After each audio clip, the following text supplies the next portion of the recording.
بسم اللہ الرحمن الرحیم والصلاة والسلام علی نبی الامین وعلی آلہ واصحابہ اجمعین۔ میرے انتہائی قابل احترام ناظرین، السلام علیکم۔ ہم ایک مرتبہ پھر آپ کی خدمت میں حاضر ہیں آسک ایم ٹی جے کی نئی ایپیسوڈ کے ساتھ، اور امید کرتے ہیں کہ ہم آج آپ کے پھر سوالات مولانا کے سامنے پیش کریں گے اور ان کے جوابات حاصل کریں گے، تاکہ آپ کو بھی اور مجھے بھی اور ہم سب کو سیکھنے کا موقع ملے۔ تو بابا، سب سے پہلا سوال ہے شیخو پورے سے ایک ڈاکٹر زینب ہیں جو گائناکولوجسٹ ہیں اور گھر کا بھی دیکھ بھال، بچے بھی ہیں ان کے، فیملی۔ پہلا سوال ان کا یہ ہے کہ سیرت نبوی پہ پوچھ رہی ہیں کہ کیا آپ کی کوئی کتاب ہے، اور دوسرا سوال یہ ہے ان کا کہ چاہتی ہیں دین سیکھنا، لیکن پہلے ہی مصروفیت کی وجہ سے وقت کم ہوتا ہے، تو آن لائن اگر سیکھنا چاہیں تو اس کے لیے کیا کریں؟ السلام علیکم ورحمۃ اللہ وبرکاتہ۔ بسم اللہ الرحمن الرحیم، والصلاة والسلام علی رسولہ الکریم وعلی آلہ وصحبہ اجمعین۔ میں نے سیرت پر تو کوئی کتاب نہیں لکھی، البتہ میرے سیرت پر جو بیانات ہیں اس کا مجموعہ سیرت النبی کی شکل میں کسی نے چھاپا ہے، اوپر میرا نام لکھ دیا ہے۔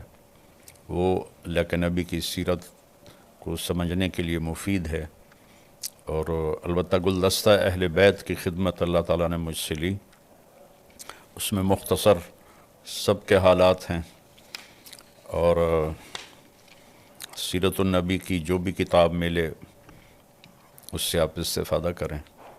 اور آن لائن کا یہ بات یہ ہے کہ ہمارے اپنے مدرسۃ الحسنین کا آن لائن کا سلسلہ ہے، جہاں ہم پوری دنیا سے خواتین و حضرات، بڑے جوان بوڑھے، سب وہ اس سے استفادہ کر رہے ہیں، فائدہ اٹھا رہے ہیں۔ آپ اس کو جوائن کر لیں تو آپ کو اس سے انشاءاللہ فائدہ ہوگا۔ جزاک اللہ جی۔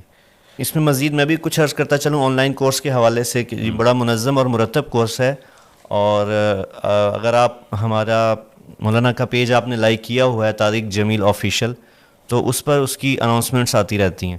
جب بھی نیا کورس ہم لانچ کرتے ہیں تو اس کی اناؤنسمنٹ ہوتی ہے، اور بڑا آسان ہے، اس کو آپ جوائن کر سکتے ہیں، اور آن لائن کلاسز ہوں گی، اور امید ہے آپ کو بہت فائدہ ہوگا انشاءاللہ۔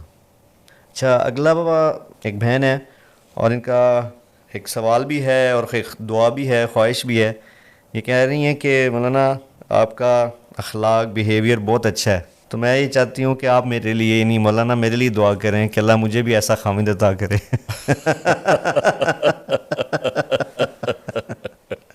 ان کا نام تمنا ہے جی، اور ان کی تمنا ہے کہ ان کو آپ جیسا خامد ملے اخلاقاً۔ اللہ کرے میرے اخلاق ایسے ہی ہوں جیسے یہ بیٹی گمان کر رہی ہیں، آمین۔ اور اللہ سے دعا ہے کہ اللہ تعالیٰ آپ کو اچھے اخلاق والا زندگی کا ساتھی عطا فرمائے، آمین۔ کہ غربت میں تو انسان گزارا کر لیتا ہے، لیکن بد اخلاق انسان کے ساتھ گزارا نہیں ہو سکتا ہے۔ جنید بغدادی رحمۃ اللہ علیہ فرماتے ہیں کہ شرابی کے ساتھ رہ سکتا ہوں، بد اخلاق کے ساتھ نہیں رہ سکتا۔ اللہ۔ اور اللہ کے نبی کا فرمان ہے کہ ان اثقل شیء فی میزان المومن حسن خلق۔ اللہ۔ قیامت کے دن جب اعمال کو تولا جائے گا تو سب سے زیادہ وزنی عمل ترازو میں اچھے اخلاق ہوں گے۔ اللہ۔ اور پھر آپ نے مردوں کو خاص طور پر فرمایا کہ تم میں سب سے بہترین انسان وہ ہے جو اپنے گھر والوں کے ساتھ بہت ہی اچھا معاملہ کرے۔ اللہ۔ اللہ آپ کو نصیب فرمائے، ہر بچی کو نصیب فرمائے، آمین۔ اور ہر بچی کو بھی ایسے اخلاق عطا فرمائے جو اپنے خامند کے لیے راحت ہو۔ آمین۔ جی، اگلا جو سوال ہے بابا وہ بڑا ہی اہم ہے، اور بہت زیادہ آپ کہہ لیں آج کے ماحول پہ اثر انداز ہوتا ہے۔ تو یہ بھی ایک بہن ہے جن کا نام بسمہ ہے، اور یہ ان کا اپنا مسئلہ انہوں نے ذکر کیا، لیکن اس سوال میں، اس کے جواب میں کئی لوگوں کی رہنمائی ہوگی۔ ان کی بیٹی کا کوئی مسئلہ ہے، تو ان کا کہنا ہے کہ ان کو جو ان کے اہل سسرال ہیں وہ اس پہ فورس کر رہے ہیں کہ تعویذ لیا جائے، دھاگے باندھے جائیں، تعویذ، دھاگے، عملیات یا دم کروایا جائے، اس چیز کے اوپر بہت زیادہ زور دیتے ہیں سسرال والے۔ پوچھنا وہ یہ چاہ رہی ہیں کہ میرا ان چیزوں پہ بالکل یقین نہیں ہے، تو اس بارے میں آپ گائیڈ کریں کہ مجھے کیا کرنا چاہیے، کہ اس طرف تعویذ یا عمل یا عملیات کی طرف جانا چاہیے یا علاج کرنا چاہیے؟ اور یہ آپ دیکھتے بھی ہیں بابا سوشل میڈیا پہ آج کل ایک بھرمار ہے. اس وقت تو سوشل میڈیا پر بھرمار ہے، یہ پڑھ لو، وہ پڑھ لو، یہ کر لو، وہ کر لو. میں نے چند دن پہلے دیکھا کہ پتہ نہیں مرغی کا یا کس چیز کا علاج ہے کہ گدھے کے کھر کاٹ کے گلے میں ڈالو. اللہ ان کو ہدایت دے، انہوں نے امت کو گمراہ کر دیا. اللہ نے ہمیں سورۃ فاتحہ دی ہے جو ہر بیماری کے لیے شفا ہے، اور آیات شفا ہیں قرآن میں، وہ پڑھیں. آخری 2 صورتیں اتری ہی اس لیے تھیں، ہمارے نبی پر جادو ہوا تو اللہ تعالیٰ نے قل اعوذ برب الفلق قل اعوذ برب الناس اتاری. کسی عامل کے پاس جانے کی ضرورت نہیں ہے، تقریباً سارے عامل 2 نمبر ہیں، تو سوائے کمائی کے اور کوئی چکر نہیں ہے، اور لوگوں کے ضعیف ایمان سے وہ فائدہ اٹھاتے ہیں. اور ایک ایمان کا ضعف ہے، ایک جہالت ہے، تو اس سے عاملوں کی تو مٹی بھی سونا بنتی جا رہی، اور لوگ ویسے کہ ویسے ہیں. تو اس لیے عاملوں سے کوئی 3-4 میل دور رہیں، نماز پڑھیں، نفل پڑھیں. ابو ہریرہ رضی اللہ تعالیٰ عنہ لیٹے ہوئے تھے، اب نے فرمایا کیا ہوا؟ کہ پیٹ میں درد ہے. کہ قم فصل فإن فی الصلاۃ شفاء. ابو ہریرہ کیا ہوا؟ کہ جی پیٹ میں درد ہے. کہ اٹھو نفل پڑھو، نماز میں شفا ہے. اب یہ عمل بتائیں تو عاملوں کی روزی جاتی. وہ کہ اس لیے میری گزارش ہے کہ عاملوں سے دور ہی رہیں تو اچھا ہے. اور ایک اور بڑا مسئلہ بابا سامنے آتا ہے کہ بہت سے لوگ بجائے علاج کے جن کو دوا کی ضرورت ہوتی ہے وہ بھی رخ کرتے ہیں عاملین کا. ایسے کتنے مار دیے انہوں نے جی، علاج کی بجائے وہ عاملوں کے پاس جاتے ہیں. اخیر پھر وہ یا تو شدید بیماریوں میں مزید بڑھ جاتے ہیں جی، یا پھر آگے چلے جاتے ہیں. تو اس لیے یہ جو عام ذہن ہے بابا کہ دوائی لینا یا اسباب کو اختیار کرنا، اس کو توکل کے خلاف سمجھا جاتا ہے. یہ تو بے وقوفی ہے. اس بارے میں تھوڑی سی آپ اگر رہنمائی کر دیں تو فائدہ ہوگا. یہ سنیں. دیکھیں، اسباب کو پر توکل کرنا یہ تو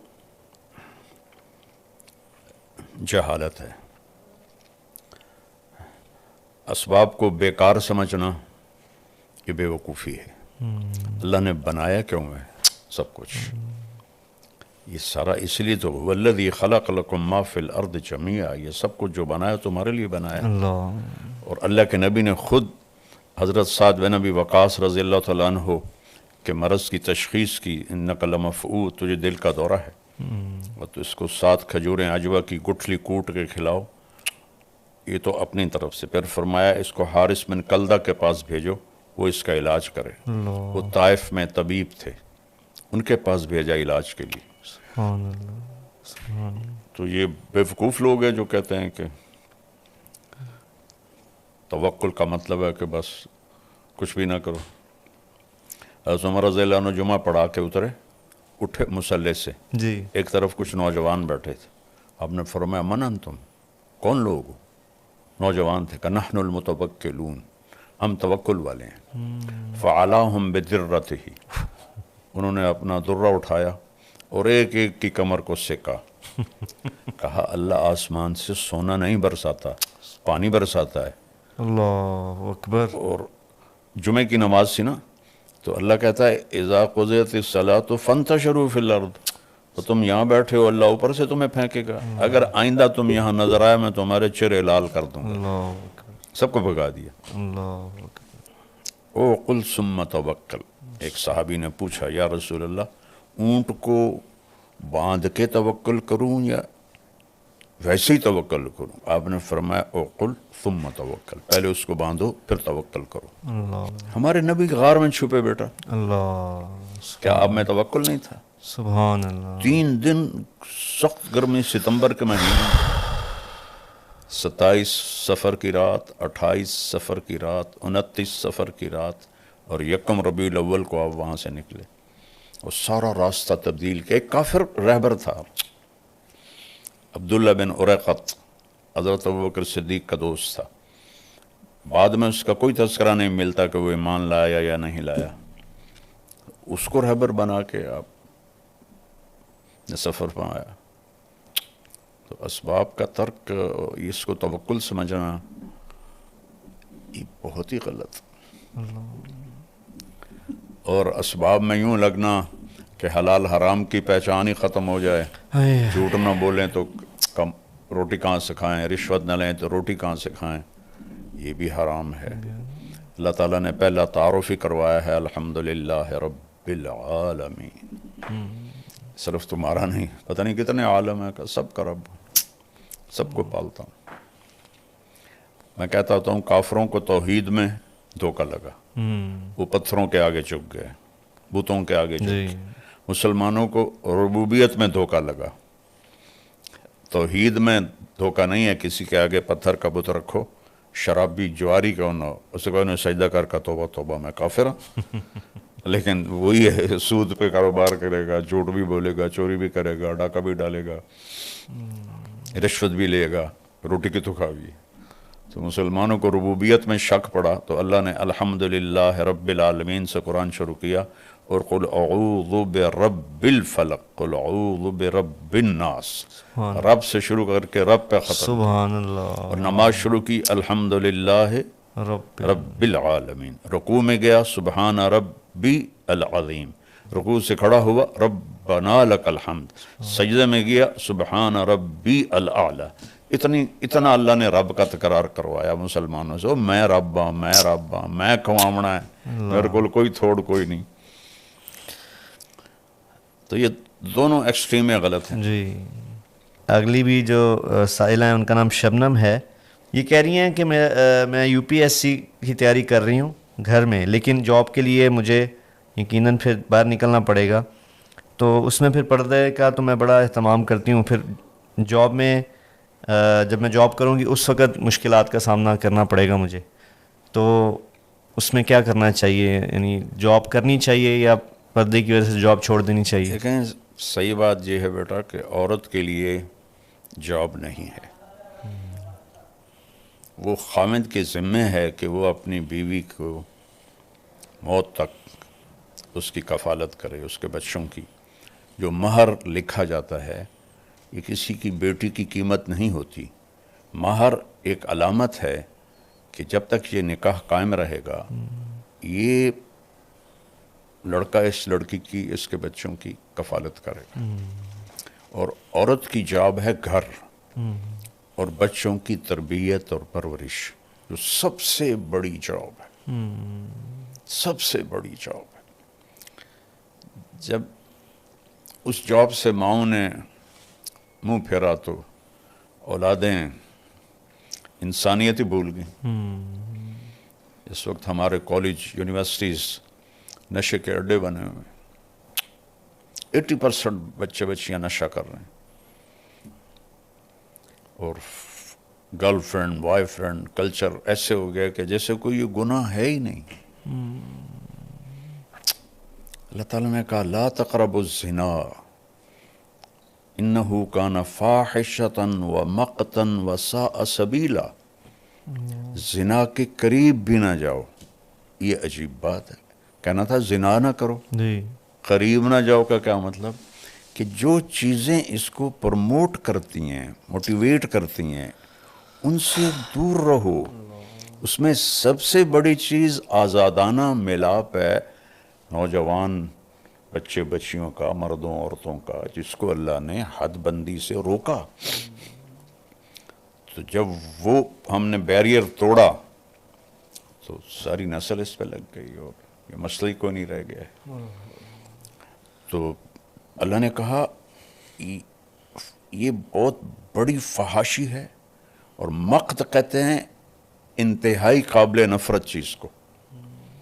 مقتن کا لفظ کفر پہ نہیں بولا اللہ تعالیٰ نے، قابل نفرت تو سب سے زیادہ شرک ہے. جی اللہ نے زنا پہ بولا کہ انتہائی قابل نفرت ہے، وساء سبیلا، بہت غلط راستہ ہے. تو ماؤں کا کردار تھا بچے بچیوں کو ٹائم دے کے انہیں ایک اچھا مرد، بچہ، اچھی بچی بنانا. تو وہ بڑا گھر ہو، بڑی گاڑی ہو، زیادہ پیسے ہوں، چلو دونوں جاب کرو، دونوں کماؤ. تو کسی جگہ ضرورت بھی ہوتی ہے بھائی عورتوں میں ڈاکٹر ہونی چاہیے، چونکہ عورتوں کا علاج ہے، اس کے لیے تو جی جہاں ضرورت ہے وہاں تو شریعت کی طرف سے بھی ہے. جی لیکن وہ بھی اب ایکسیس ہو چکا ہے. ایک سیٹ ہوتی ہے اور 1000 اپلیکیشن آئی ہوتی ہیں. اتنی زیادہ ہو گیا. اب میں میڈیکل کالجوں میں کب سے جا رہا ہوں. جی ایک زمانہ ہوتا تھا بس ایک تھوڑی سی جگہ میں لڑکیاں ہوتی تھی، باقی لڑکے. اب 70% میڈیکل کالج میں لڑکیاں ہوتی ہیں، 30% لڑکے ہوتے ہیں. اور یہ 70% کہاں کھپیں گی؟ اتنی جابیں ہیں. تو وہ آخر میں جا کے ہاؤس وائف بن کے بیٹھ جاتی ہیں. کوئی ہوتی ہے جو تو اس کی ڈیمانڈ تھوڑی ہے، سپلائی زیادہ ہے. بہرحال ضرورت جہاں ہے وہاں شریعت اجازت دیتی. جی لیکن اصل ہے کہ ماں اس لیے ہے، بیوی اس لیے ہے کہ وہ اپنے گھر کو سجائے، اپنے بچوں کو اچھا انسان بنائے. لیکن میں جاب سے روکتا نہیں ہوں. جی گھر نہیں چل رہا اور تنگی ہے، پھر عورت کو بھی اجازت ہے کہ وہ خامد کا ساتھ دے اور مل کے گھر کا نظام چلائیں. لیکن صرف سٹیٹس بڑھانے کے لیے جاب کرنا یہ حق تلفی ہے اولاد کی. اچھا، آگے والا بھائی ہیں، ان کا نام ہے ریاست علی. تو ان کا بڑا ایموشنل سا سوال ہے. یہ کہہ رہے ہیں کہ مولانا آپ لوگوں کو اللہ سے ملاتے ہیں، اللہ نے آپ کو ذریعہ بنایا ہے، تو مجھے بھی کچھ ایسا بتا دیں کہ میں بھی اللہ والا ہو جاؤں، اللہ سے مل جاؤں میں. سبحان اللہ. کیا نام ہے اس کا؟ ریاست علی. اچھا، ریاست میاں اللہ آپ کو بہت جزائے خیر دے. بہت اچھا سوال کیا آپ نے. یہی تو زندگی کا مقصد ہے کہ مرنے سے پہلے ہم اللہ کو پالیں اور اللہ کو راضی کر لیں.